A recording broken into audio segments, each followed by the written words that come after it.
أعوذ بالله من الشيطان الرجيم بسم الله الرحمن الرحيم أسكنوهن من حيث سكنتم من وجدكم ولا تضاروهن لتضيقوا عليهن.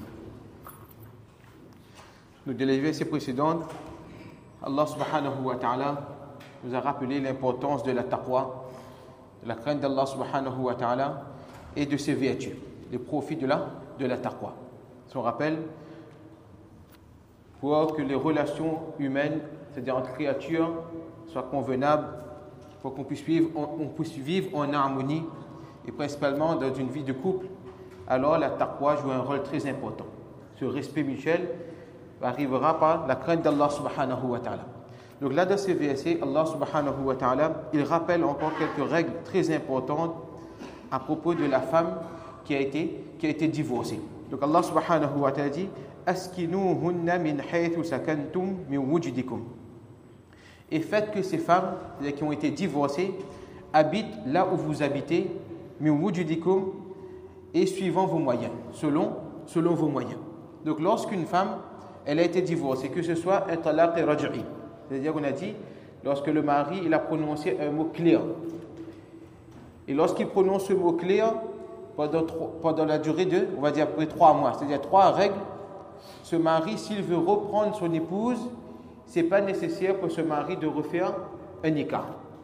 Ou bien que cette femme, elle a été divorcée d'un talaq ba'in, c'est-à-dire le mari, il a utilisé un mot ambigu. Il a utilisé un mot ambigu.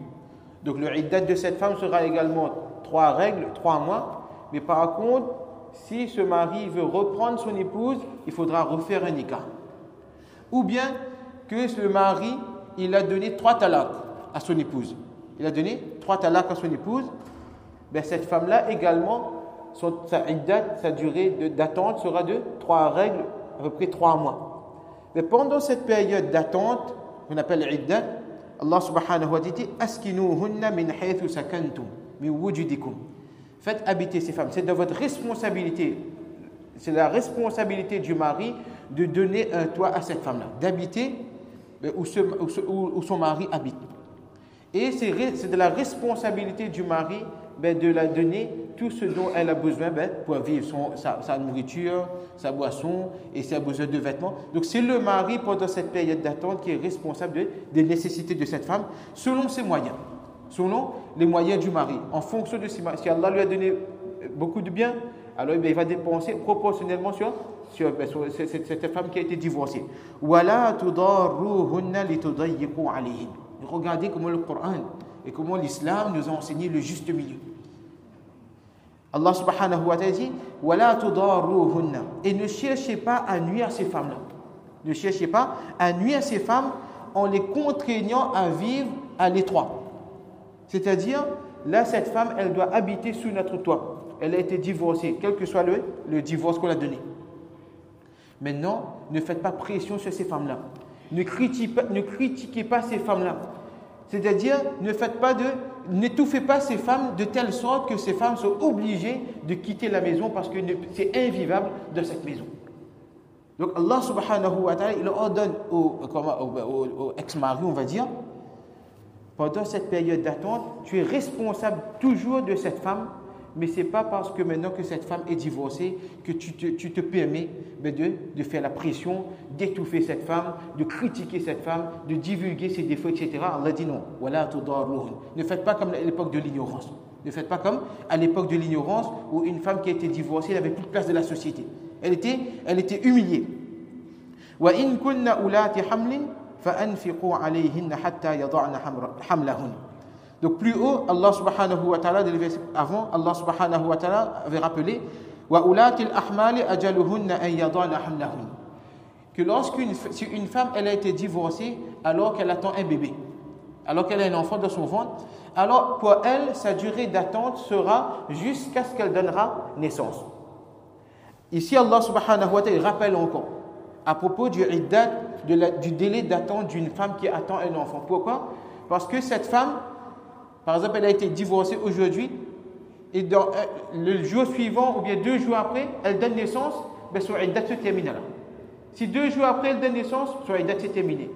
Mais si elle a été divorcée alors qu'elle était juste à 1 mois de grossesse, imagine qu'il reste 8 mois, mais pendant ces 8 mois-là, ça c'est la durée d'attente, la iddat de cette femme-là, pendant ces 8 mois, le mari est toujours responsable de donner le toit à cette femme-là et de prendre soin de cette femme de ses nécessités. Donc Allah dit, et ceux qui attendent un bébé, فَأَنْفِقُوا عَلَيْهِنْ, prévoyez à leurs besoins.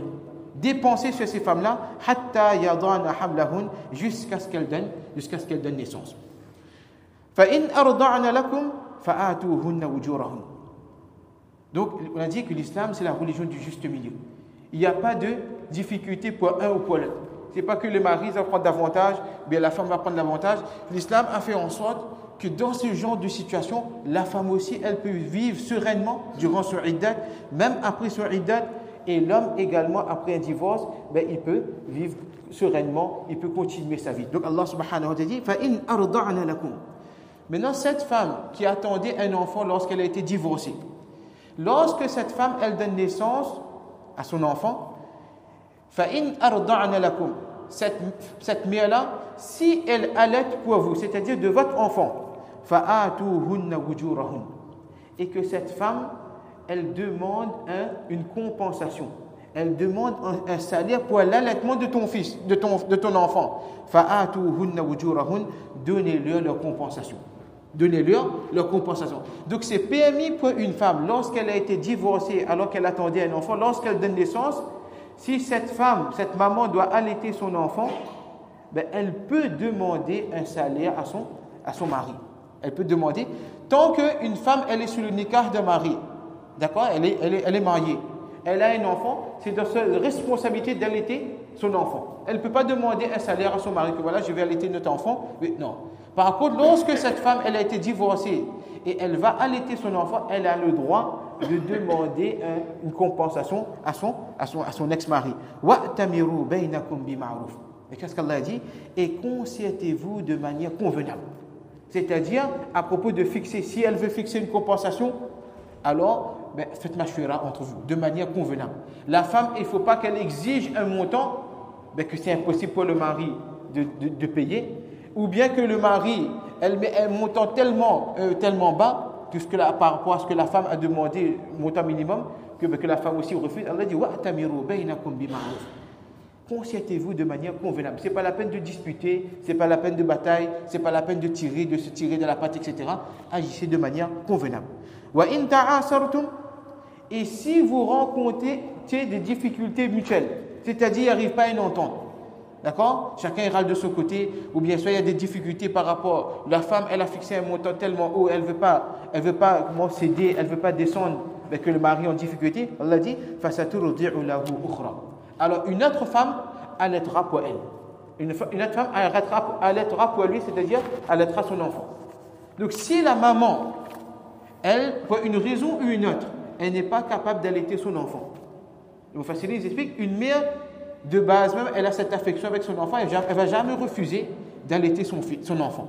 Mais maintenant, si elle ne veut pas allaiter son enfant, forcément, il y a une raison valable, ça c'est par rapport à sa santé, etc. Donc si elle ne peut pas allaiter son enfant, alors qu'est-ce qui se passera? Il faut que le mari, qu'est-ce qu'il fait? Il prend une autre nourrice. Bien sûr, aujourd'hui, à nous, dans notre contexte, on connaît notre contexte. À l'époque de Rasulullah sallallahu alayhi wa sallam, de l'époque passée, il y avait des femmes qui étaient, elles étaient des nourrices. Elles venaient en ville, comme on connaît Rasulullah sallallahu alayhi wa sallam, elle a été allaitée par Halima.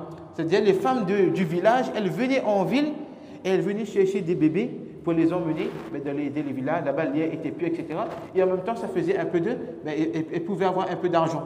D'accord? Donc le contexte était comme ça. Aujourd'hui, nous savons un petit peu le contexte. Mais ça, c'est l'ordre d'Allah subhanahu wa ta'ala. Ça, c'est les règles qu'Allah subhanahu wa ta'ala il a établies. Et c'est important pour un croyant de connaître ces règles. C'est quoi les lois d'Allah? Parce que tout ce qu'il y a de corrompu de la société, justement, c'est parce que, c'est qu'on n'apprend plus ce que Allah et son prophète sallallahu alayhi wa sallam veut de nous. Ce qu'Allah et son prophète sallallahu alayhi wa sallam veut de nous. Ou bien, si on connaît, on a la possibilité de pratiquer, mais par rapport à notre ego, par rapport à ce qui est autour de nous, on ne veut pas suivre ce que Allah et son prophète sallallahu alayhi wa sallam dit. Donc c'est pour ça que c'est important déjà de connaître de s'informer, d'apprendre qu'est-ce que Allah et son prophète sallallahu alayhi wa sallam nous a enseigné. Donc si cette maman, elle ne peut pas allaiter, alors une autre femme, elle va allaiter l'enfant à la place de la maman. لِيُنْفِقْ ذُو سَعَةٍ مِّنْ سَعَتِهِ, afin que celui qui est aisé dépense de sa fortune. Allah il a donné des moyens à une personne, il ne faut pas que cet homme il devient radin, il devient avant. Allah il t'a donné, dépense sur ton épouse et dépense sur ton enfant également. Ça c'est ton enfant. C'est pas que tu as divorcé de cette femme. Maintenant cette femme peut-être qu'elle a refait sa vie, etc. Mais non, on ne connaît plus l'enfant, il n'y a plus de, tu prends plus soin de cet enfant. Non, continue de prendre soin de cet enfant. Dépense sur ton enfant. لِيُنْفِقْ ذُو سَعَةٍ مِّنْ سَعَتِهِ وَمَنْ قُدِرَ عَلَيْهِ رِزْقُهُ فَلْيُنْفِقْ مِمَّا آتَاهُ اللَّهُ. Et ceux dont les biens sont restreints, qu'il dépense ce que Allah lui a donné. Il a peu de biens, mais en fonction de ce que Allah lui a donné, il dépense. Il ne faut pas qu'il dise que de toute façon, après suffisamment pour moi, au début, non. Allah lui a donné un minimum, mais il dépense proportionnellement à ce que Allah lui a donné. La yukallifullahu nafsan illa ma ataha. Allah n'impose à personne que ceux dont il lui a donné. Allah Ta'ala, il n'est pas injuste.